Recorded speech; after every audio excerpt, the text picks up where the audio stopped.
Assalamualaikum, halo semuanya, apa kabar? Jumpa lagi dengan Miss Citra di sini.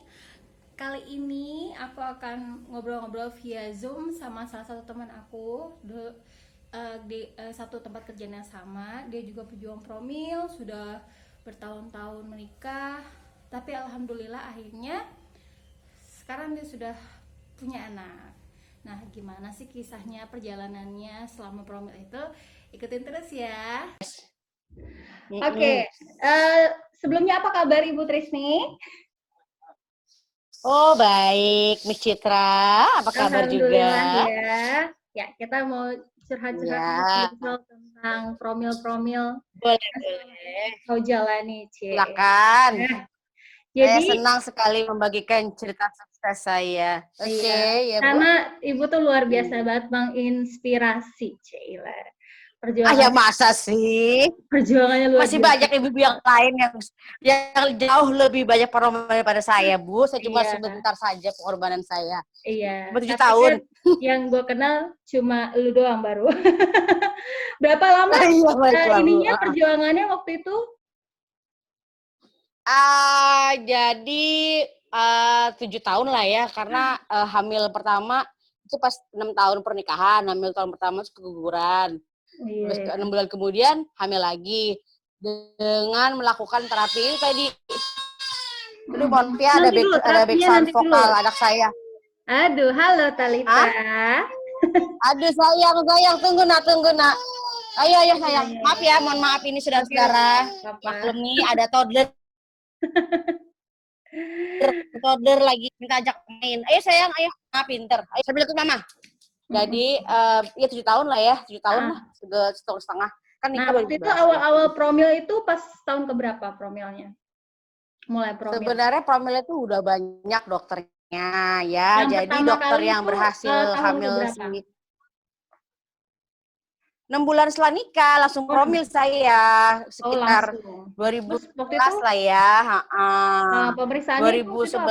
2011 itu biasalah standar banget, cek sperma suami, terus cek rahim istri. Pada waktu itu udah hamil di rumah sakit yang tempat saya periksa itu di Muhammadiyah Sawanpuring itu, dia dokternya itu belum banyak yang biasa menangani program hamil.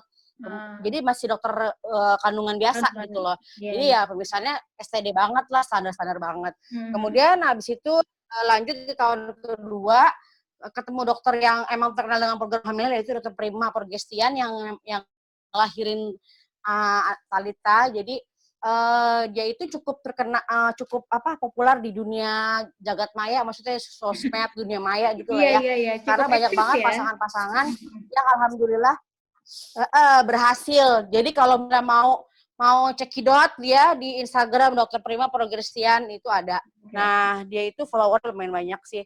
Cuman pada saat itu karena itu menganjurkan cek yang lebih lengkap, hormon gitulah segala macem gitu. Tapi yang dia temukan di rahim aku tuh waktu itu ada kista. Ah, Jadi kata dokter buat mungkin ini salah satu penyebabnya ibu nggak bisa hamil karena mungkin kista ini mempengaruhi penempelan si calon janin itu ke dinding rahim, karena posisi kista itu ada di dinding rahim. oh di dinding. Terus saran dia dok, sarannya apa? Diangkat dong, dioperasi. Yaudah, karena promil kan pasrah ya, jadi apa yang dokter bilang ya ikutin aja. Terus waktu itu ya udah, akhirnya kita aku waktu itu ya kita operasi bedah kista. Itu hanya sebentar. Kemudian ikutin sama dia, dikasih obat pembesar pembesar telur, terus suami dikasih vitamin segala macam. Ya pokoknya gitu-gitulah ya, masih pakai promil dia.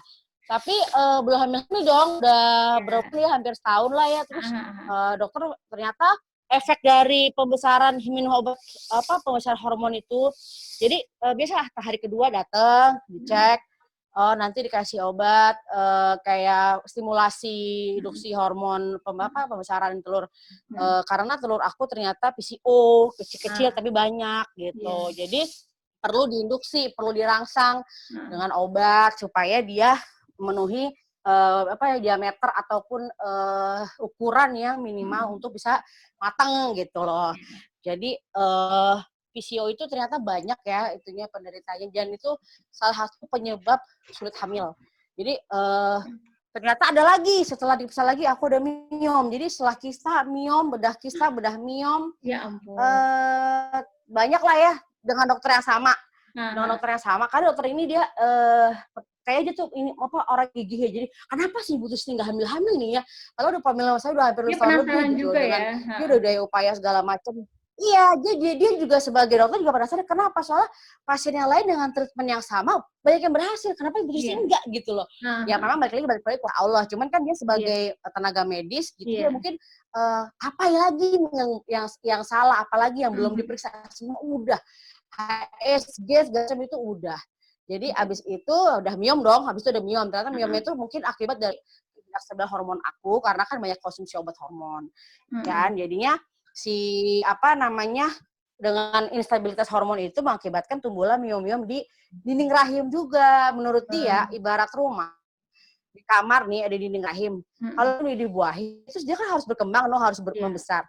Dia nggak bisa besar. Kenapa? Karena ada penghalang tadi si miom-miom itu yang kecil-kecil itu, tapi banyak itu di dinding rahim kayak tembok-tembok atau di langit-langit rahimnya itu. Jadi menurut dia itu selalu menyebab aku nggak bisa hamil. Nah, jadi ibaratnya usaha udah sedemikian keras segala macem, belum bahkan hasil dong. Kemudian aku ganti dokter kan, ganti dokter lagi. Kedua itu di dokter di rumah sakit Jakarta Women Children di Kemang. Balik lagi aku dari sosial media gitulah, Dokter Andi namanya. Itu dokter senior, banyak banget yang berhasil juga sama dia. Ya treatmentnya hampir sama dokter Prima yang di Muhammadiyah, hampir sama treatmentnya. Dilihat rahimnya, terus suaminya disuruh cek sperma segala macem gitu kan, sama treatmentnya sama, tapi harga berobatnya jauh lebih mahal daripada di rumah sakit Muhammadiyah. Jadi pada saat itu karena nggak di cover oleh kerjaan, kantor Eke bekerja, jadi mendingan kayaknya modal banget gitu ya. Udahlah akhirnya cuma berapa bulan di rumah sakit di Kemang. JWC Kemang itu dia sekali kontrol zaman 2013 itu sekali kontrol aja udah 850 ya Bu ya. Wow. Itu belum sama obat ya Bu. Belum sama obat. Kayak USG sama konsultasi doang ya? Iya, jadi kan kita agak ngenes zaman itu ya. Terus akhirnya cuma beberapa bulan terus udah nggak mau.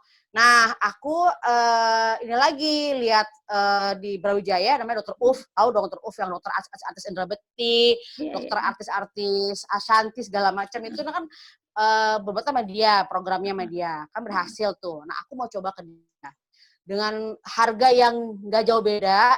Jadi harganya emang nggak jauh beda itu, kontrol segitu belum semua untuk obat dan labnya. Kalau dia nggak langsung suruh ngecek semua karena dia berpatokan udahlah yang sebelumnya aja nggak apa-apa, lapor lab yang sebelumnya gitu kan. Ibu udah saya cerita ibu udah kemana-mana kan, udah cek apa aja. Jadi saya kasih tahu historis saya dulu, saya ini dok gini. Jadi saya ikhtiar ke dokter ini benar saya cocok. Nah kemudian dia bilang insya Allah ya Bu, saya nggak bisa janji. Dia bilang gini, cuman kita usahakan aja. Dikasih obat perangsang induksi hormon, itu biasa hari kedua datang, hari ke-9 datang, minum obat segala macam, hari ke-13 suntik pecah telur. Tapi pada saat itu dia udah ngasih obat yang sama tapi beda merek gitu lah, tapi katanya menurut dia dosisnya lebih tinggi. Pecah telur, jadi telurnya supaya pecah karena kan aku PCO gitu. Terus setelah sebulan kemudian kan datang lagi dong, pas hari kedua mens, dok saya nggak berhasil dok gitu kan, setelah 2 bulan 3 bulan program dia.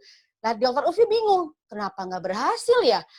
Biasanya obat ini banyak yang pecah, terus telurnya banyak yang mateng gitu. Nah dia cek lagi, di USG lagi, kok ini nggak ada yang dia bilang gitu, berarti kan obatnya nggak kena tuh. Nah logika gue adalah wah ini berarti bingung gitu loh, gimana gitu kan. Terus gimana ya dok? Nah, saat itu gue berpikir di titik poin, oke, gue mau stop promil. Lelah hayati dan lelah finansial gitu. Lelah hayati, lelah finansial, iya betul, lelah hayati. Aduh ya Allah, pokoknya udah nggak tahu deh gimana. Terus ketemu sama temen gue tuh dokter gigi, dia 5 tahun gak punya anak, dia bilang gini, Tris, lu coba deh promil ke Profesor Ihramsyah di Rumah Sakit Budi Jaya Tebet.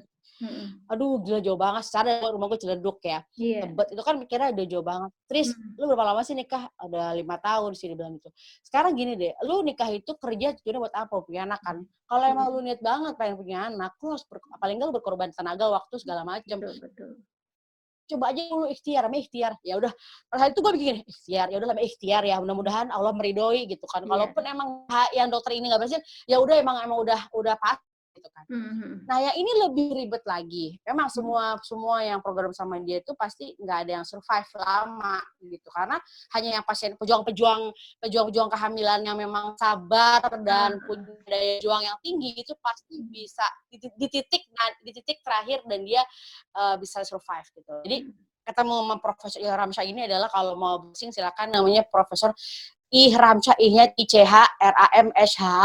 Dia itu gelarnya banyak, dia guru besar FKUI. Jadi dokter senior umur 73 tahun. Nggak kebayang dong, tua banget ya. Jadi temen gue itu lahir sama dia. Nah, dia punya anak, lahiran periksa lagi sama dokter itu. Jadi nggak kebayang, tua banget kan. Jadi dokter baik banget ya, pokoknya kebapaan banget lah. Dia gitu, ibu kenapa? Gini. Oh iya, problem sama ibu semua pasien yang 12 tahun nikah, 16 tahun nikah, semua pada kesitu semua. Kebanyakan tuh pasien-pasien yang udah pada lama banget gak punya anak, baru ke dia gitu loh. Nah, dia bilang, saya ini, dia itu kalau mau lihat historisnya dia itu kuliah di Inggris. Dia itu membuat tesis tentang pengaruh antibodi terhadap kesuburan wanita. Jadi dengan kita termasuk autoimun. Jadi kalau dengan ternyata kita punya namanya alergi kan. Ternyata semua orang tuh punya alergi. Alergi apa aja? Itu hanya di lalu cek lab aja ya taunya gitu. Ternyata alergi dengan bisa mengakibatkan kita alergi sperma. Jadi ternyata ini selama ini kita mau program hamil kayak apapun, obatnya canggih apapun, ternyata kalau antibody gue ini, dan gue tuh menolak si kandungan kimianya sperma suami, ya buat apa itu nggak akan berhasil gitu loh, bahasa awamnya gitu. Terus ya nanya dong, maksudnya apa dok? Gini, kita harus melakukan pemeriksaan serangkaian pemeriksaan yang memang banyak banget makan duit, banyak biaya, dan itu jauh lebih mahal daripada sebelumnya. Jadi emang kalau mau memang program itu harus kuat mental, tenaga kenapa? Karena ngantrinya banyak, kedua jauh, ketiga biaya ya. Tapi itu bismillah kalau misalnya emang kita lillahi ta'ala, pasti Allah dengan kaki kita, melampangkan rezeki kita, Allah melampangkan menguatkan fisik kita dengan mobilitas kita yang lumayan jauh dan melelahkan itu. Jadi singkat kata udah program ceknya pertama adalah sekalian sperma, tapi yang sperma dia cek itu lebih lengkap dan detail dan lebih jelas. Kalau dokter sebelum itu cuma kuantitas, kayak misalnya gini, sperma yang bisa berapa jumlahnya, ini yang jumlah berapa kuantitas, terus sama kecepatan, udah doang. Tapi kalau sama dia lebih mahal sih di labnya. Bang dia tuh gini, sperma yang lurus berenang cepat berapa? Sperma yang jalannya lambat terus belok-belok berapa jumlahnya, berapa juta gitu. Sperma yang jalan cepet tapi berenangnya lambat berapa. Jadi dia ngasih tahu tuh setelah hasil sperma, kayak gini. Jadi Bapak pada waktu itu sperma suami itu ternyata oligosperma, which is banyak, dari kuantitas banyak banget, tapi dari kualitas yang berenangnya cepet, terus yang berenangnya cepet dan kuat serta bisa membuahkan si ovum tuh sedikit. Nah, berarti kita baru tahu dong, ternyata biasa-biasa aja. Masalahnya nggak cuma gue, ternyata di suami juga. Jadi kalau sama dia tuh dua paket ya, ibaratnya suami bukan disembuhin, di upgrade lah ya. Secara kayak komputer di upgrade juga kita spermanya, betul. Nah, dikasihlah dia vitamin C, pasti zinc. Itu zinc pertama. Zinc 1000 mg, vitamin C 1000 mg, semuanya serba dosis tinggi. Terus kalau aku kan ternyata tes cek alergi, aku alergi 62 jenis makanan. Jadi 62 jenis makanan, apa aja makanannya? Enak, seafood, terus apa ayamnya ayam negeri nggak boleh, terus udang nggak boleh, kacang tanah nggak boleh, terus MSG food nggak boleh, terus pokoknya yang makanan pengawet juga nggak boleh, terus yang paling sedih lah susu gue nggak boleh, keju gue nggak boleh. Jadi makanan kue-kue kayak kue bolu ya, lapis Surabaya kan mengandung susu ya, nggak boleh makan gue. Jadi makannya ya getuk, bakpao gitu gue makannya. Karena dengan makan yang Tapi kayak tepung gitu, nggak ya? bener akan enggak. Jadi hasil jadi kita adalah namanya bioresonansi. Itu bioresonansi itu adalah melihat cek alergen kita apa aja gitu. Jadi kita alerginya apa aja, ada makanan sama non makanan. Makanan itu aja. Jadi kalau kenapa kita harus cek itu supaya kita tahu berapa nilai ASA kita. ASA itu adalah anti sperma analysis namanya. Nilai ASA gue adalah 45.000 sekian. Sedangkan targetnya kalau telur itu bisa berkembang, dibuahi sperma, nilai ASA itu harus mencapai nilai berapa sayang saudara-saudara? 50. Jadi dari 45.000, iya. Jadi dari 45.000 sampai 50 itu berapa total selisihnya? Banyak ya, Bu? Nah, banget ya. Effortnya gimana? Betul. Effortnya gimana? Usahanya gimana supaya itu nilai 45 itu bisa turun? Ya tadi, Anda harus menghindari makanan-makanan yang bisa membuat ASA Anda tinggi, yaitu alergen tadi. Jangan makan seafood, jangan makan yang mie ayam, bakso. Ya boro-boro gue makan mie bakso, somai, pempek, boro-boro. Ya kan, pokoknya waktu proses diet. Proses diet ini kan kita pernah ketemu kan, dan lu tuh bingung banget, aduh gue makan apa, karena tuh hampir semuanya tuh dilarang ya. Pusing. Iyalah, semua lo kalau ke mall semua makan dilarang. Memang gue kalau ke mall gue tersiksa, ya kan? Tapi gue butuh hiburan karena psikologis gue tuh harus happy gitu, ya kan? Karena dengan hormon endokrin itu kan bisa menimbulkan juga, benar. Terus abis itu setelah pemeriksaan itu kan, itu jadi Januari tuh awal gue periksa. Jadi semua cek, semua bla bla bla bla. Februari kan setiap bulan pasti kita kontrol kan ke dokternya kan setiap bulan. Nah dok, ini hasil ASA saya 45.000, lumayan tinggi ibu ya, 55.000 gitu kan. Tapi ada kok pasien saya yang sampai 120.000. Hah? Gitu. Suntik untuk menurunkan si ASA itu. Jadi nggak cuma diet ya ibu-ibu, jadi harus ada suntiknya. Namanya suntik ASA. Jadi suntik ASA itu apa? Suntik ASA adalah gitu. Jadi suami antibodi kita mengenali kandungan kimiawi sperma suami. Caranya adalah sperma suami, bukan sperma suami, sel darah putih suami itu harus dipertemukan dengan sel darah putih kita. Jadi supaya dia kayak kenal dulu gitu loh, kenalan dulu gitu. Nah, dengan dimasukin sel darah putih suami ke kita, disuntikan ke kita, diharapkan imunoglobulin angka ASA anti alergi sperma itu menurun gitu. Nah, jadi udah berapa kali, aku kalau nggak salah 9 kali suntik di situ. 1 kali suntik berapa Ibu? Positif, ya kan? Terus jadi abisin sekali suntik itu sekitar 1,5 juta saya. Sekali suntik itu belum mau kontrol konsulnya ya. Jadi jadi setelah, pokoknya selain itu banyak lah ya, nggak cuma itu ya yang memenuhi ASA.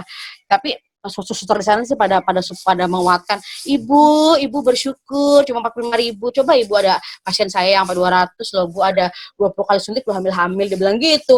Jadi ibaratnya kita jangan ngerasa kita paling inilah. Di sana tuh pasien survivor semua ya, ibaratnya ya memang datang suntik doang udah selesai pulang gitu. Tapi itu sebulan sekali gitu, dan aku tuh 9 kali suntik kalau salah deh ya, 9 kali suntik ya baru nilai bisa mencapai 65 waktu itu, mendekati kata dokter, cukup nih udah nggak suntik lagi, alhamdulillah gitu kan, cukup aja diet aja bu, diet aja gitu. Oke, yuk baru kita mulai programnya. Jadi gitu, jadi baru turun ASA baru mulai programnya gitu kan. Kantong janin udah terbentuk, udah kelihatan dok, hari ke-21 gitu kan. Iya baru. Iya, dia bilang gitu.